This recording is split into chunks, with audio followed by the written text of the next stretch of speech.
ओम श्री परमात्मने नमः। श्रीमद् भगवद गीता अध्याय 9वां और 10वां।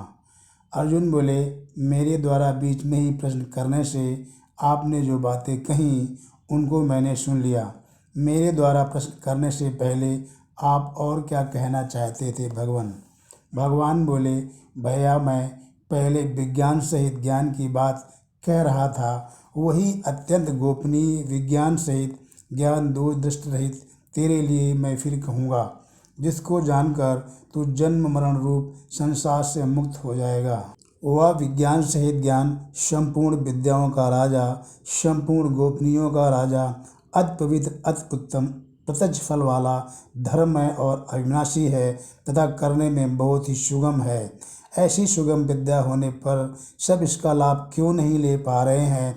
इसका कारण बतलाते हुए भगवान बोले कि हे परंतप, मनुष्य इस ज्ञान विज्ञान रूप धर्म पर श्रद्धा विश्वास नहीं करते, इसलिए वे मेरे को प्राप्त न होकर मौत रूपी संसार के मार्ग में लौटते रहते हैं, अर्थात बार बार जन्मते मरते रहते हैं। वह ज्ञान विज्ञान रूप धर्म अर्थात विद्या यह है कि मैं अव्यक्त रूप से संपूर्ण प्राणियों में हूँ और संपूर्ण प्राणी मेरे में हैं, तथा मैं संपूर्ण प्राणियों में नहीं हूँ और संपूर्ण प्राणी मेरे में नहीं है। अर्थात जहाँ प्राणियों की स्वतंत्र सत्ता मानी जाए वहाँ तो सब प्राणियों में मैं हूँ और सब प्राणी मेरे में हैं, परंतु जहाँ प्राणियों की स्वतंत्र सत्ता न मानी जाए वहाँ मैं प्राणियों में नहीं हूँ और प्राणी मुझ पे नहीं हैं, किंतु सब कुछ मैं ही मैं हूँ।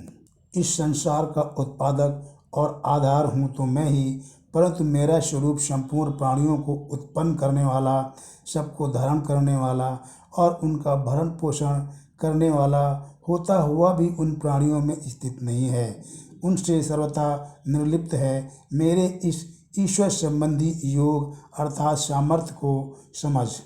भगवान दृष्टांत देकर स्पष्ट करते हैं कि जैसे सब जगह विचरने वाली महान वायु निरंतर आकाश में ही स्थित रहती है, ऐसे ही सब प्राणी मेरे में ही स्थित रहते हैं।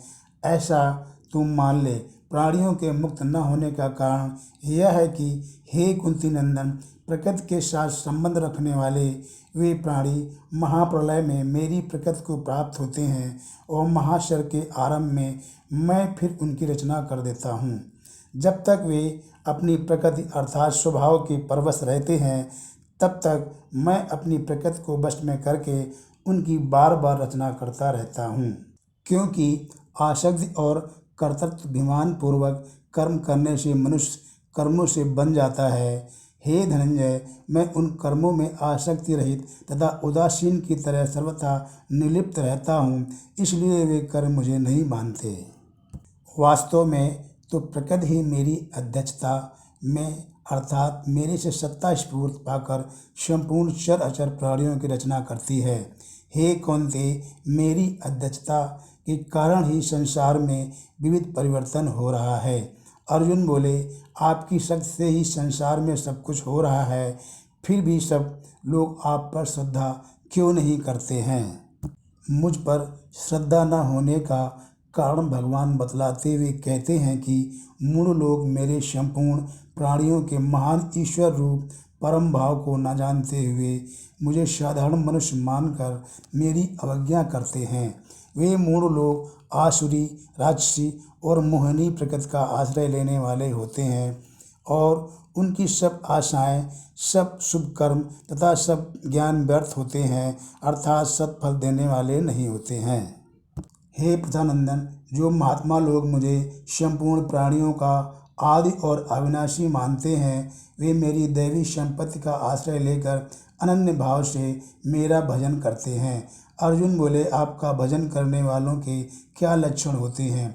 इस पर भगवान कहते हैं कि निरंतर मेरे में लगे हुए वे दृढ़व्रती मनुष्य भक्तिपूर्वक मेरे नाम का कीर्तन करते हैं, मेरी प्राप्ति के लिए यत्न करते हैं और मेरे को नमस्कार करते हुए मेरी उपासना करते हैं। कई साधक ज्ञान यज्ञ के द्वारा अभिन्न भाव से मेरा पूजन करते हुए मेरी उपासना करते हैं और दूसरे कई साधक अपने को पृथक मानकर तथा विश्व को मेरा स्वरूप समझकर मेरी अनेक प्रकार से उपासना करते हैं। जब सभी उपासनाएं अलग अलग हैं तो सभी उपासनाएं मेरी कैसे हुई, इसका उत्तर देते हुए भगवान कहते हैं कि मैं ही कृत यज्ञ स्वधा औषध मंत्र घृत अग्नि और हवन रूप क्रिया हूँ। मैं ही जानने योग विधि पवित्रता ओंकार ऋग्वेद सामवेद और यजुर्वेद हूँ। इस संपूर्ण जगत का पिता धाता माता पितामह गति भरता प्रभु साक्षी निवास आश्रय सुहृद उत्पत्ति प्रलय स्थान निधान और अविनाशी बीज भी मैं ही हूँ। हे अर्जुन, मैं ही सूर्य रूप से तपता हूँ, जल को ग्रहण करता हूँ और फिर उस जल को वर्षा रूप से बरसा देता हूँ। मैं ही अमृत और मृत्यु हूँ। और तो क्या कहूँ, सत और असत जड़ तथा चेतन मैं ही हूँ। परंतु जिनके मन में सांसारिक भोग और संग्रह की कामना होती है, ऐसे शुभ भोग की इच्छा वाले मनुष्य तीनों वेदों में कहे हुए यज्ञादि शुभ कर्मों के अनुष्ठान द्वारा इंद्र का पूजन करते हुए स्वर्ग की याचना करते हैं। फिर सोम रस को पीने वाले और स्वर्ग के प्रतिबंधक पाप से रहित हुए मनुष्य पुण्य के बल पर विशाल स्वर्गलोक में जाते हैं और वहाँ देवताओं के दिव्य भोगों को भोग कर पुण्य क्षीण होने पर पुनः मृत्युलोक में आ जाते हैं। इस तरह तीनों वेदों में कहे हुए सकाम अनुष्ठानों का आश्रय लेने वाले और भोगों की कामना करने वाले मनुष्य बार बार जन्मते और मरते रहते हैं। और जो अनन्य होकर मेरा चिंतन करते हुए मेरी उपासना करते हैं, उन मेरे में निरंतर लगे हुए भक्तों का योगक्षेम मैं स्वयं वहन करता हूँ। अर्थात अप्राप्त की प्राप्त करा देने और प्राप्त की रक्षा करने का काम मैं स्वयं करता हूँ।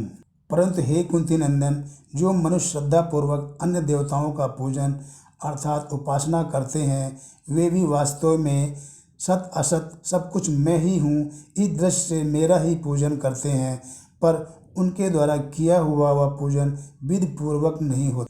वह पूजा अविधि पूर्वक कैसे हुई, यह बतलाते हुए भगवान कहते हैं कि यज्ञ दान तप आज संपूर्ण शुभ कर्मों का भोक्ता और संपूर्ण संसार का मालिक मैं ही हूँ। परंतु वे मेरे को इस तरह तत्व से नहीं जानते, इसलिए उनका पतन हो जाता है। उनकी गति का वर्णन करते हुए भगवान कहते हैं कि देवताओं के भक्त देवताओं को, पितरों के भक्त पितरों को और भूत प्रेतों के भक्त भूत प्रेतों को ही प्राप्त होते हैं और मेरे भक्त तो मेरे को ही प्राप्त होते हैं। अर्जुन बोले, जिस भक्त से आपके भक्त आपको ही प्राप्त होते हैं, वह भक्त तो बड़ी कठिन होगी। इस पर भगवान कहते हैं कि नहीं भैया, वह तो बड़ी सुगम है। जो भक्त प्रेम से मेरे को पत्र पुष्प फल जल आदि अर्पण करता है, उस मेरे में तल्लीन हुए भक्त के द्वारा भक्तिपूर्वक दिए हुए उपहार को मैं स्वयं खा लेता हूँ। अर्जुन बोले, तो मुझे क्या करना चाहिए? भगवान कहते हैं कि हे कुंती पुत्र, तू जो खाता है, जो कुछ यज्ञ करता है, जो कुछ दान देता है, जो कुछ तप करता है और इसके सिवाय जो कुछ भी करता है, वह सब मेरे को अर्पण कर दे। अर्पण का फल बतलाते हुए भगवान कहते हैं कि तू बंधन कारक संपूर्ण शुभ अशुभ कर्मों के फल से मुक्त होकर मेरे को प्राप्त हो जाएगा। अर्जुन बोले, जो सब कुछ आपके अर्पण कर दे, उसको तो आप बंधन से मुक्त कर दें, और जो सब कुछ आपके अर्पण ना करे, वह बंधन में ही रहे। आप में इतना पक्षपात क्यों? भगवान बोले, यह पक्षपात नहीं है भैया, मैं तो संपूर्ण प्राणियों में समान हूँ। मेरा न तो कोई द्वेषी है और न कोई प्रिय है, परंतु जो प्रेम पूर्वक मेरा भजन करते हैं, वे मेरे में और मैं उनमें विशेषता से हूँ। अगर कोई दुराचारी से दुराचारी मनुष्य भी दूसरों का आश्रय छोड़कर मेरा भजन करता है, तो उसको सावध ही मानना चाहिए, क्योंकि उसने निश्चय बहुत अच्छा कर लिया है। भगवान सम्यक निश्चय का फल बतलाते हुए कहते हैं कि वह तो तत्काल धर्मात्मा बन जाता है और सदा रहने वाली शांति को प्राप्त हो जाता है। हे कुंती नंदन, तू प्रतिज्ञा कर कि मेरे भक्त का कभी पतन नहीं होता। भक्ति के अधिकारियों का वर्णन करते हुए भगवान कहते हैं कि हे पार्थ, पाप योनि वाले तथा स्त्रियां, वैश्य और शूद्र भी मेरा आश्रय लेकर मुझे प्राप्त हो जाते हैं। फिर जो जन्म और कर्म से पवित्र ब्राह्मण और क्षत्रिय हैं वे मेरे भक्त हो जाएं, इसमें तो कहना ही क्या। इस नाशवान और सुख रहित शरीर को प्राप्त करके तू मेरा भजन कर। भजन का स्वरूप बतलाते हुए भगवान कहते हैं कि तू स्वयं मेरा ही भक्त हो जा, मेरे में ही मन वाला हो जा, मेरा ही पूजन करने वाला हो जा और मेरे को ही नमस्कार कर। इस तरह मेरे साथ अपने आप को लगाकर मेरे परायण हुआ तू मेरे को ही प्राप्त होगा। भगवान बोले, अरे भैया, तू फिर मेरे परम वचनों को सुन, जिसको मैं तेरे हित की दृष्टि से कहूँगा, क्योंकि हे महाभाव, तू मेरे में अत्यंत प्रेम रखता है। भगवान कहते हैं कि वह परम वचन यह है कि यह सब संसार मेरा ही प्रकट किया हुआ है। इस बात को पूरी तरह से न देवता जानते हैं और न महर्षि ही जानते हैं, क्योंकि मैं सब प्रकार से देवताओं और महर्षियों का आदि हूँ। और इसके आगे पूरा कहते हैं कि जो मनुष्य मुझे अजन्मा, अविनाशी और संपूर्ण लोकों का महान ईश्वर जानता है, अर्थात दृढ़ता से मानता है, वह मनुष्यों में जानकार है और वह सब पापों से छूट जाता है। अर्जुन बोले, वह आपका परम वचन मैं कैसे समझूं भगवान। इस पर भगवान बोले, बुद्धि ज्ञान मोह रहित होना, क्षमा, सत्य, इंद्रियों को वश में करना, मन को वश में करना, सुख दुख उत्पन्न होना, लीन होना, भय अभय, अहिंसा, समता, संतोष, तप, दान, यश और अपयश, प्राणियों के ये अनेक प्रकार के और अलग अलग भाव मेरे से ही होते हैं। केवल ये भाव ही नहीं, जो मेरे में श्रद्धा भक्ति रखते हैं और जिनकी संसार में यह संपूर्ण प्रजा है, वे 7 महर्षि और उनसे भी पहले होने वाले 4 सनकादि तथा 14 मन भी मेरे मन से पैदा हुए हैं, अर्थात उन सब का उत्पादक और शिक्षक मैं ही हूँ। भगवान कहते हैं कि जो मेरी इस विभूति और योग को श्रद्धा से दृढ़तापूर्वक मान लेता है, उसकी मेरे में अविचल भक्त हो जाती है, इसमें कोई संदेह नहीं है। तत्व से जानने का विवेचन करते हुए भगवान बोले कि मैं संसार मात्र का मूल कारण हूँ और मेरे से ही सारा संसार चेष्टा कर रहा है। ऐसा मेरे को दृढ़ता से मानकर मेरे ही श्रद्धा प्रेम रखते हुए बुद्धिमान भक्त मेरा ही भजन करते हैं। भजन की रीत का वर्णन करते हुए कहते हैं कि मेरे में मन वाले, मेरे में प्राणों को अर्पण करने वाले भक्तजन आपस में मेरे गुण प्रभाव आदि को जानते हुए और उनका कथन करते हुए नित्य निरंतर संतुष्ट रहते हैं और मेरे में ही प्रेम करते हैं। आगे अपनी कृपा का फल बतलाते हुए भगवान कहते हैं कि ऐसे नित्य निरंतर मेरे में लगे हुए और प्रेम पूर्वक मेरा भजन करने वाले भक्तों को मैं ही अपनी ओर से वह बुद्धि योग देता हूँ, जिससे वे मेरे को प्राप्त कर लेते हैं। इसके अतिरिक्त उन भक्तों पर कृपा करने के लिए उनके स्वरूप में स्थित हुआ मैं उनके अज्ञानजन अंधकार को दीप्यमान ज्ञान दीपक के द्वारा सर्वथा नष्ट कर देता हूँ।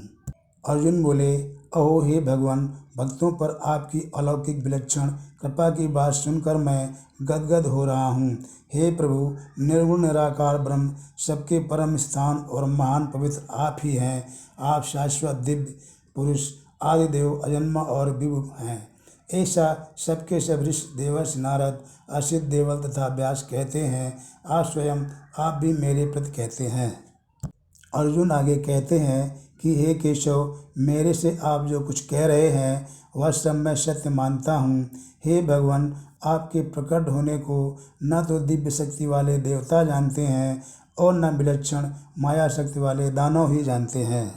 हे भूत भवन, हे भूतेश, हे देवदेव, हे जगतपते, हे पुरुषोत्तम, आप स्वयं ही अपने आप से अपने आप को जानते हैं।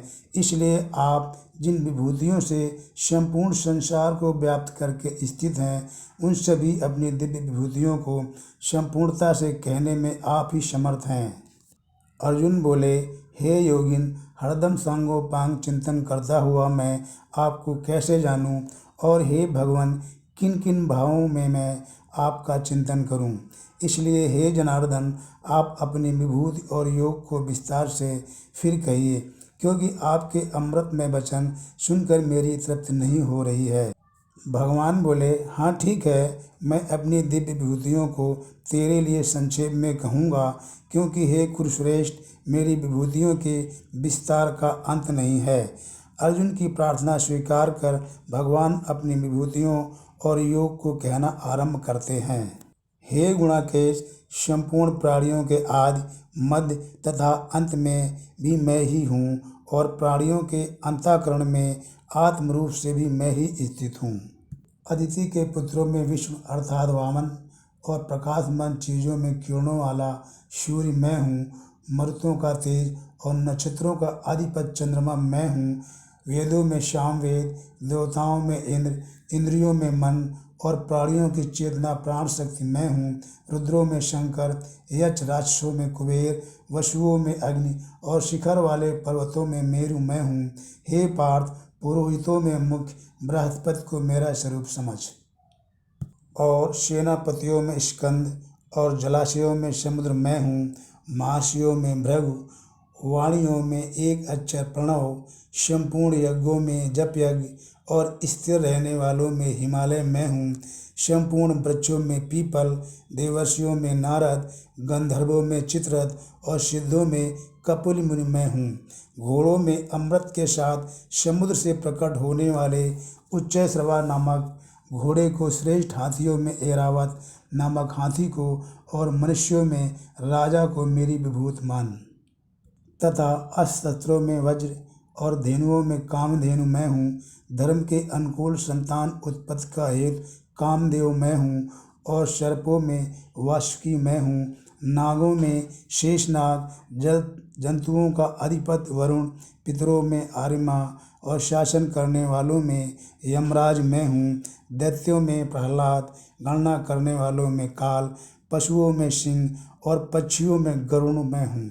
पवित्र करने वालों में वायु, शस्त्रधारियों में राम, जल जंतुओं में मगर, और बहने वाले स्रोतों में मैं गंगा जी हूँ। इसके आगे भगवान कहते हैं कि हे अर्जुन, संपूर्ण स्वर्गों के आदि, मध्य और अंत में मैं ही हूँ। विद्याओं में अध्यात्म विद्या और परस्पर शास्त्रार्थ करने वालों का तत्व निर्णय के लिए किया जाने वाला वाद मैं हूँ। अक्षरों में आकार और समासों में द्वंद्व समास मैं हूँ। अक्षय काल अर्थात काल का भी महाकाल तथा सब और मुख वाला धाता भी मैं ही हूँ।